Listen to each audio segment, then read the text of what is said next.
Yeah, phone cut off, unfortunately. Yeah, like I was saying, as far as the topography, when he went to Demat and Jandel, I'm not sure exactly the route he took when he left Carkesia. I mean, he could have went to like what they call that, Haren, the little province of Haren today. He could have went through there, which included the southern portion of Syria as well as northwestern Jordan.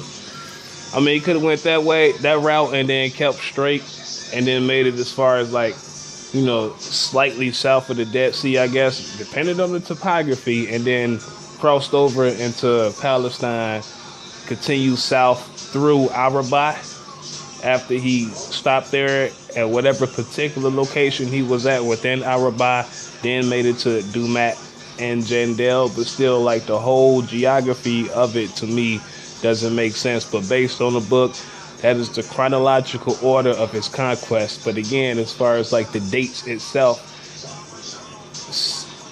in terms of Marj Rahit, when he went there in April, that doesn't really coincide with the day that he received a letter for this holy war in the first place, even when you consider the Battle of Arabah.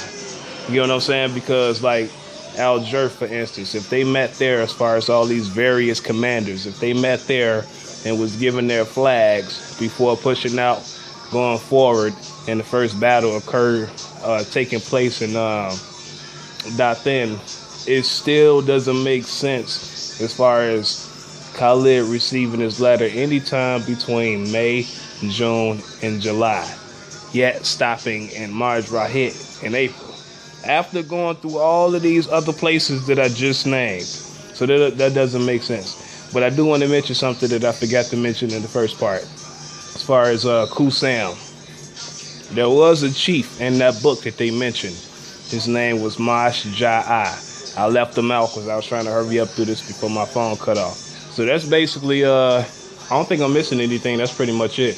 Only because I had to do the second portion. I'm going to go ahead and continue as far as the commanders that fought in Dathan, which was Amar al-Asi as-Sami. Okay, now, like I said, he was fucking successful. He defeated the people there. The Roman commander that he went against was Sergilius. Now, he himself didn't make it to Arabah, but he did fight in the Battle of Aj-Nadain. Now, Aj-Nadain is pretty much east of Arabah, not too far from it.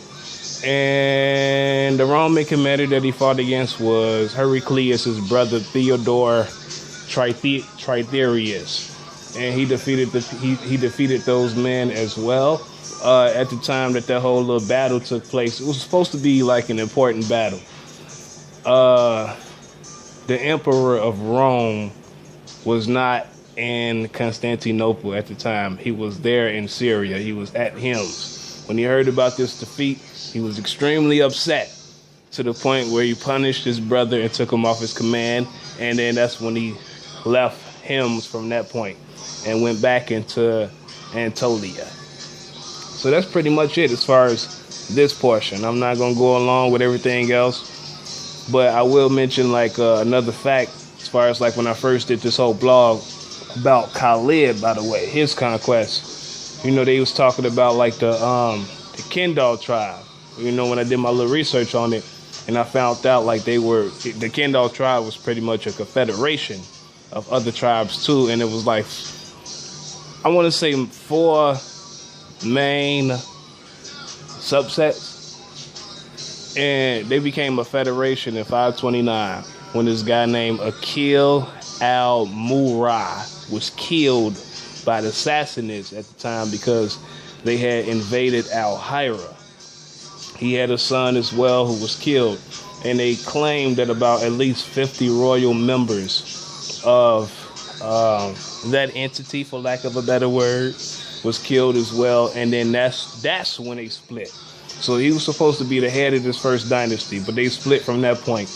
And the tribes that they split into was the Banu Taqlib, the Banu Asad, the Banu Qais, and the Banu Kinana tribe. It was something else that took place that I read about that didn't have anything to do with this chapter, and it was much further along, much later on after this point. I forget what it is at the moment, but that's not relevant because this is like reiteration for this particular portion. But, you know, they were spread into other parts as well, but it was something that happened that really made them split aside from that. Because again, this whole little happening with the Kendall tribe, that's way before Muhammad was born. But again, they were defeated by the Sassanids, and that's what caused the split. The Kishra at the time was a guy named Kavad, and he came into office in 488. They say it was like a 2-year split. You know, something had happened. I don't know everything as far as like, you know, all the events that took place while he was in office. I do know of him. But overall, for the entirety of his reign, when you combine all of the years together without that little 2-year interval, it was from 488 to 533 AD. All right. So as far as Akil al-Murrah, he was killed under that guy's reign. So that's what happened. Now, let me see. Anything else? I think that's it.